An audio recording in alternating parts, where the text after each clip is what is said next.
At Say Hi to the Future, we believe exploring and nurturing human ingenuity is a leadership imperative. It must be sought and can be honed in every leader. I'm your host, Saquib Vali. Explorers Say Hi to the Future, the fast growing community highlighting the human side of ingenuity. Our guest today is Michael Joyce, Vice President of Sales, Dare Foods Limited, an innovative consumer packaged goods executive with 20 plus years of diverse experiences leading teams and to deliver sustainable results in big, complex businesses in Canada and the United States.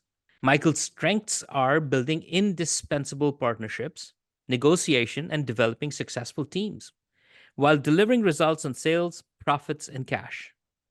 Michael role models doing the right thing and is a champion for diversity in the workplace. Welcome, Michael, and thank you for taking time out from your feel good and satisfying schedule. Saquib, thank you so much for having me. I'm excited to have this conversation with you today. All right, Michael. So let's let our listeners hear in your voice how you wish to introduce yourself to them. And as you do, please do compare and contrast for our audience characteristics between global companies like Procter& Gamble and Canadian family-led icons like Dare Foods. Sure, Saquib. I'll try to do my best to add to that fantastic introduction that you gave me. But as you said, my name is Michael Joyce. I've been in the consumer packaged goods industry for just over 21 years now. And as you mentioned, the first 20 years of that was spent with Procter& Gamble. I started off my career in sales after doing several internships in both sales and marketing, and I eventually chose the sales path for the balance of my career. Over the course of the first, call it 15 years of my career, I did every sales role that you could imagine in Canada. Calling on small retailers, working in stores, all the way to managing our largest and most complex customers and businesses. At that point, I had a decision that I had to make, and I can remember even maybe talking to you about it at the time. Do I continue down the path with P&G, and in order to grow in my career, leave Canada to get a different experience, or do I look for a different experience in the Toronto area? And the good news is, since then, I've had the opportunity to do both. I left P&G Canada just after the pandemic hit in 2020 to go down and work on the Gillette business in Boston. Had the opportunity to lead market strategy and planning with them for 3 years. At the conclusion of that role, it was time to do something else. My family had not moved to Boston due to the pandemic, and so it was time to come back to Toronto. And that's how I ended up as vice president of Dare Foods. I've been at Dare for just over a year now. I'm absolutely loving it. It's a very different environment, as you can imagine. Going from a very large global, multi-category, multi-geography business to a local Canadian-owned, family-owned business. You asked me to compare and contrast the three things that kind of pop out for me between those two types of businesses. The first one is resources. With a company like a P&G or any of the global multinationals, the depth of resources that you have across the different functions. If you think of sales and marketing, let's say, as core functions, but you also have finance and supply chain and human resources, those types of things. Resources are much more scarce at the smaller company, and with that comes some freedom in that there aren't layers of bureaucracy, but on the other hand, you're not as deep when it comes to who's the next person available to step up and tackle a challenge. The second, I would say, is the impact that somebody can have at a small company is significantly larger than you might find at a multinational. In the sense that there are fewer stakeholders to deal with when you're coming up with a particular decision. And then the third area is connected to that, Saquib, and that's speed. Is that we're able to make decisions very, very quickly. There's just 6 of us on the executive representing all the functions. When we have a problem, we get in a room, we make a decision, and we move forward. And sometimes in a matrixed organization, that's not as easy as you might think it would be. I mean, hey, all those three are absolutely spot on, and just something for you, Michael. I mean, yes, you make it sound because there were choices you had to make, but I've had the good fortune of working with you closely, and I know you are going to do amazingly well no matter which environment you put in. So So it's so good and heartening to know that you're loving your experience. And I can imagine, I mean, Dare Foods is a Canadian icon. It's a family-led business, but it's a Canadian icon. So you are working on some amazing brands, and I'm not surprised that you're loving it. So, Michael, one of the provocations, say hi to the future explorers, is this notion of resilience, right? In business challenges that you and your teams face, take us through an example or two that showcase resilience playing a pivotal role. Yeah, sure. You know what? I love that you chose that term to talk about today, because I think that resilience is something that can differentiate some folks who are successful in our industry or in the sales function in general, and those that are not. And I have actively sought out roles and opportunities that would help me exercise that resilience muscle over time. And none required it more, I would say, than my experience on the Gillette business. You would know P&G acquired Gillette 2005, 2006. And Gillette at that time was really one of the crown jewels in, the crown of P&G. It was a huge business, multi-billion dollar in North America, accounted for almost two-thirds of the category or more, in terms of the actual sales. And almost all of the sales growth and innovation was coming from Gillette in that category at that time. Skip from there to 2020, so call it 15 years later, there were all of these new entrants into the category in North America. Think Dollar Shave Club, Harry's, That's right. that really eroded Gillette's leading share, and caused the category, through retail to pretty significantly decline. And so when I showed up at Gillette in 2020, the category had not grown in very many years, so retailers weren't happy with us. The financial performance was not what the company was expecting, out of a brand that size. And then number three, the organization, had been through several, years of, not delivering results on sales, profit, share, etc. And it really required a sort of a reset on, what are the things that we're here to do to deliver for the company, for ourselves, and for our customers. And one of the things that Gillette did very well, and I played a very minor role in this, was to take the jobs to be done marketing framework and thinking, how are consumers using our products and how can we better design them for those usage, and started to innovate across the portfolio. And the first thing that Gillette did, and this was slightly before I got there, was they launched a beard brand for the first time in its 100+ year history. That was blasphemy, for Gillette to do advertising with any type of facial hair, right? Never mind for the 50% of men in North America at the time that had some sort of facial hair. That had some success. Then they launched an intimate shaving brand for women. That had some success. And then over time, those little wins started to build into something greater, that allowed that organization to start growing the category again, etc. But what was interesting to me as I was watching it happen was sometimes you become a winning organization before you feel like you're part of a winning organization. And I felt like my role in a lot of those early days, was reminding people of the success that we had and encourage them to lead from the front, in terms of the success that the brands were having, and walk with a little bit of swagger as we were going into retailers to present the innovation plans, etc. So it was a wonderful journey, and certainly a significant exercise in resilience for that organization. This is so heartening to hear because there's a certain fascination I've got with one of the insights that you just spoke about, which is it takes time before an organization, as you start winning, for organization to start feeling that you're winning, right? It takes time to catch up to that. Um, I think the other way is also true. When you start running into problems, it takes a while before the organization wakes up to, oh my God, there's something wrong, and therefore we need to fix and address it. Um, and so take me to your time now at Dare, right? How are you? The fact that you can be a lot faster, with a lot more agility. Um, how are you thinking through some of that as a conversation, whether on the winning side or on the oh my God, we need to address some things side?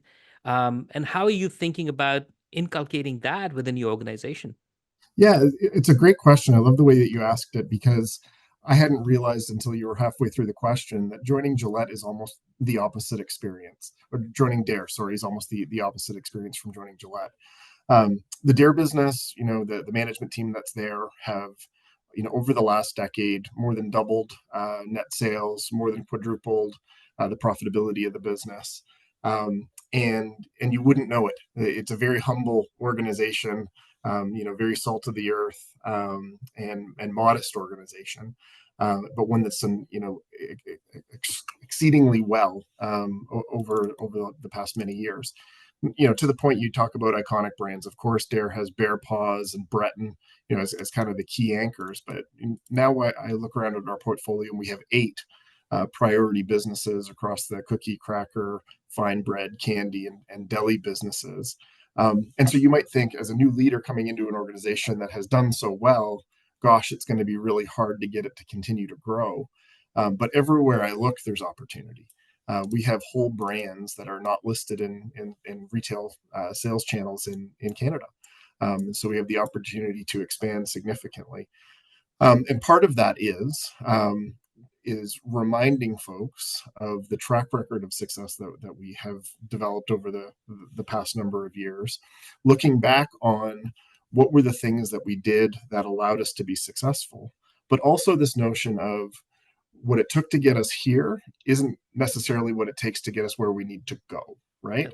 That's right. And so it's acknowledging the success, building the confidence, but then raising the bar, so that the organization stretches not to the point of the breaking point, but to the point of growth, right? Where they're Hmm. starting to exercise new muscles, and to do things that they might not have thought possible, at the onset of the journey. And that can be really exciting, if you can get folks into the right mindset. It can also be intimidating, right? If you're setting a big, hairy, audacious goal, and the organization isn't fully brought in. But very similar to the example that I gave, on Gillette and starting to win but not knowing it, is, at least my approach has been, let not the perfect be the enemy of the good. And Good. so, if we're trying to learn a new skill, whether it's forecast accuracy or selling in a new shelving concept, it's put points on the board and build from there, right? And at least in what I'm trying to do is to create the cultural safety, so that improving but not being perfect is okay, right? It's the improvement is what we're trying to generate. And it's a lot of fun, actually, to think about how to approach that challenge in the opposite way. It's a golf game. How are you better today versus yesterday, and how are you better tomorrow versus what you today? I think that you're absolutely right. Yeah. It's a game you play against yourself, right? Versus Yes, versus having to compete with just everyone outside. Um, absolutely. what a great way to put it. So Michael, let's move our conversation a bit more towards ingenuity, right? And I'd love to get your leadership take on ingenuity, and especially the human side of ingenuity. What's your take? When has it worked well? When has it not? What have you learned? Just give us your take. Yeah, I mean, it's such a great concept, because what I like about it is that it's not leader centric, right? It's organization centric, right? And so the first off is, just to state the obvious, right? Human ingenuity is indispensable, right? It's an imperative in our business. And when you think about, consumer packaged goods, you're essentially manufacturing something, selling it to a retailer, for people to use at home. You might think, gosh, there's nothing, new or different or exciting, about those businesses. One of the big regrets of Procter and Gamble was the coffee category, right? Hmm. And for years was selling those 1 kg cans of coffee, and the pricing dynamics and all that kind of stuff. It was a tough business, and then you turn around and look at where that category is now versus where it was, 20 years ago, and it's all the single serve pod containers. And somebody identified that opportunity and transformed the category. And obviously, a big company full of a bunch of smart people, didn't identify that opportunity. And so that is so interesting. I think how you foster it, and so you asked about where it works and where it doesn't.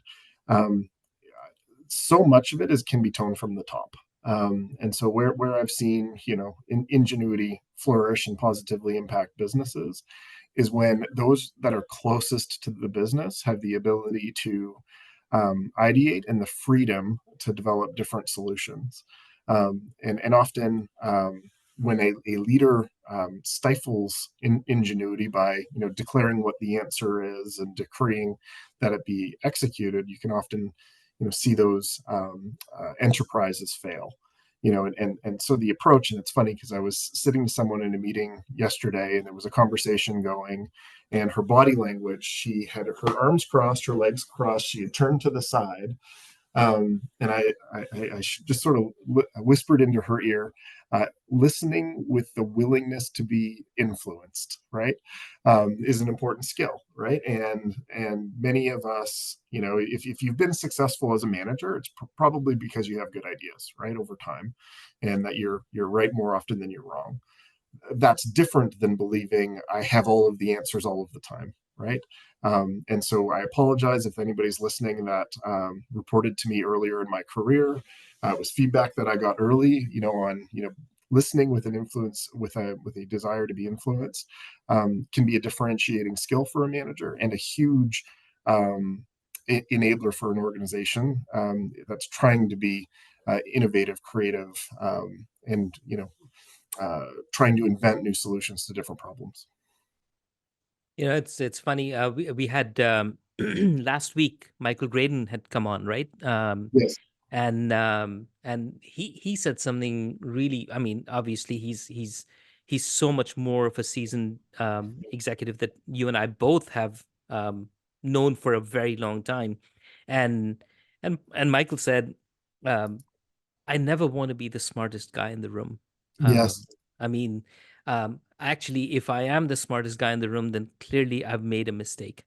Yes. And one of the other things he said was, but right now I have surrounded myself as part of the association. I've surrounded myself with leaders of every single of the smartest organizations around. So Yes. he feels he's living that because he's not. He prides himself not to be the smartest guy in the room. So it's and I think that comes with the maturity of exactly what you're talking about, whether it's listening or even the intentionality that I am willing to be influenced because I'm open to ideas. I'm willing to Yes. be influenced. I think is absolutely correct.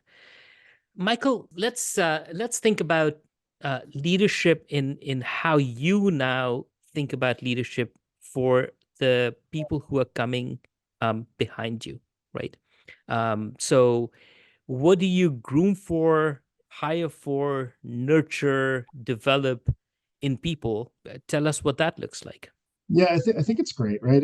That you asked this question as well because it's not always obvious, right? If I were to break down kind of the P&G framework, right, for developing people that you and I would have both learned into three pieces, it was kind of number one, we want really smart people, right? People who can solve problems, that can, connect dots that aren't necessarily obvious to everyone and come up with a solution or a recommendation. So that's critically important. Smart people. Smart people, number two, that can work with other smart people, right? So people who can collaborate across functions and levels and geographies and all those types of things are important. And then the third is, the ability to navigate ambiguity, right? That, the when you're in the working world, it's not the same as when you're in school. There's not a right or a wrong answer. There's just different answers, and you've got to find the best one, based on the amount of time and money that you have to spend on a given problem. My slightly different twist, as I think about developing great leaders and the advice that I give to people is to really practice the muscle of navigating conflict to positive outcome. And part of that is as start off in an organization, that first role that you'll have will probably have the least amount of conflict that you ever deal with. And as you grow up in the organization over time, a larger and larger percentage of your time is going to be dealing with conflict, in one form or another. And so the ability to navigate that to positive outcome becomes critical, not just for the organization, but for your own career success and ultimately for the health of the business. And so, one of the part of what I coach people to do is if you have a role where you're not creating a lot of conflict. I'm in sales, so I use a sales example, right? If you're going into your customer and they're buying everything you're selling, you're not stretching the envelope, right? Or you're not pushing the envelope is probably the appropriate word, right? And so you don't want to go in and start to sell them, you know, twice as much, because maybe that's not what they need, but maybe it's that additional item in the basket that's going to solve a problem at home that becomes a delighter at the end. And so one of the things that's wonderful about that, if you think about, call it orchestrating conflict, is the conflict can come, at least in those early days of your career, at a time and place of your choosing. And so you don't necessarily have to create conflict over the biggest sales initiative that you're doing. You could choose to create a conflict on something smaller, where you can take a little risk and try it out. And kind of the metric or the story that I tell is, you're familiar with tennis, right? Saquib. Mm-hmm. And so there's one of the metrics that they track is first serve percentage, right? Mm-hmm. If your first serve percentage is really low, you're hitting the ball really hard. You might hit a few aces, but you're going to lose a lot of points because the ball's coming back a lot on your second serve. Conversely, if your first serve percentage is really high, you're probably not hitting the ball hard enough, and it's going to be coming back to you an awful lot. And so that sweet spot is somewhere around 80%, right? You want to be not in conflict and in harmony 80% of the time, but on the other 20, take that to generate some conflict and practice that skill of navigating it to a positive outcome, so that as you move up in your career, it's not a shock when you find all of a sudden I'm spending 50, 60% of my time in conflict, because you intentionally practiced it in the beginning. And Michael, so are the different listeners that we've got, a lot of them are obviously colleagues and peers who are listening to this, but then there are a lot of people who are aspiring to be better leaders, and are looking for inspiration like that. And what a great concept to share with them. So thank you for doing that. And so give us a practical one where, in the past, whatever recent months, whatever, someone with it, where you were having that conversation with a team member, and this whole um, um, flourishing with conflict, let's just put it that way, winning with it, orchestrating it, that actually bears some amazing fruit, so people can take the wisdom and a practical example that they can relate to. Yeah, for sure. And I don't want to give away, the individuals and the Sure, retailers and sure, all the rest of understand, it, but understand. I've been sort of practicing this approach with my team, and there's one gentleman that manages one of the discount grocers, and he has taken this, to heart.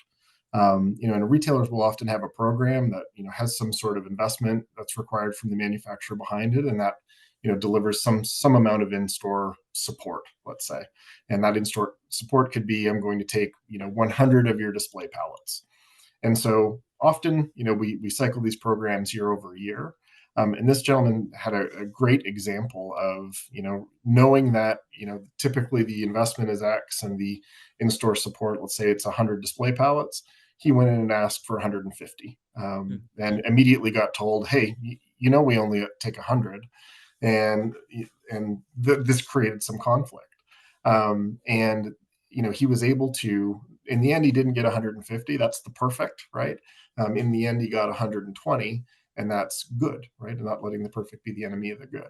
And it's a small example of a way that he intentionally, defined the conflict in advance, prepared for it, knew what his response was going to be when they said, hey, we only take 100, and how that conversation would go.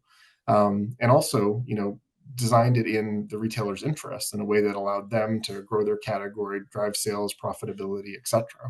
And so the result was not just a win on the business, a win for the retailer and what they were delivering sales, but he got to work that muscle that will ultimately make him more resilient in the future, as he works and works his way up the organization and deals with more conflict. And Michael, I mean, I've known this firsthand working with you, for the time that we were together. Um, Size obviously is one area of creating that conflict. So 150 versus 100. Time could be another area of creating that conflict, right? Hey, the sense of urgency that you bring into it. Are there other dimensions that you would say, hey, here are some of the other dimensions in how you think about creating that conflict and orchestrating it? Size is certainly one. Certainly the size of the support. I Sure. think the second would be the call it the like investment that supports the event, those types of things. But the other I think element is the guardrails, right? And so you would have seen different joint business plans with retailers over time, and sometimes if you can avoid a line by line negotiation over everything in the plan, and you're able to ladder that up to something broader, in terms of your agreement and your joint objectives, for things like sales, profit, and cash. That can allow you to change the game about not just negotiating for that week, but maximizing the totality of the calendar. And I think when you get to that point, that's when you're getting to the more strategic versus the tactical, in the way that you're designing your relationship. Though of course there will still be conflict, right? Conflict could come over the ability of your supply chain to deliver the source of orders, the behavior of other retailers in the marketplace. But it sets the stage for a more resilient relationship, between a manufacturer and a retailer, because at the end of the day what your common objectives are, on some of those key metrics. This has been fascinating. What a great conversation, Michael. But you came into this conversation, and there might be something on your mind that just because of my structure and format, I have not quite drawn out from you, and you may want to share that with our listeners. Is there something that's there? Let me give you the final word. Is there something that you'd want to share with our audience? Yeah, I mean, the one thing I guess I would say is, as we talk through this conversation, I'm drawing experience from both P&G and from Dare, where I've been. And one of the areas that I personally had to manage resilience was making the choice to leave P&G and to look for a different employer. And after 20 years with a single employer, that can be a daunting task. And I just have to tell you, Saquib, how what a wonderful experience it was in terms of the support that I got from a network, both former colleagues from P&G and those that I met along the way. And so, if you're somebody that's starting out in their career or in school and considering where to go, the multinational tier one CPG is a great path. It gives you the opportunity to build skills, take advantage of world-class training, all that other kind of stuff that comes with that. I would also encourage folks to take a look at some of the smaller CPG companies. I expected it to be totally different, and it's more the same in terms of what we're trying to achieve than I expected. And like I said, I'm absolutely loving it. And so I would encourage folks to take a look at both sides when they're starting out in their career. What a great thought for people to be out there. Michael, thanks a lot. Thank you for taking time. I'm sure our listeners would like to hear more from you. We will tag you and Dare Foods in our show notes. But thank you once again. Awesome, Sak. Thank you as well. The Say Hi to the Future podcast series is produced by Sonia Romero, edited by Matt Miller, and special effects by Edward Vasquez. Please leave us your thoughts and let us know if there is a leader you want us to have a conversation with next.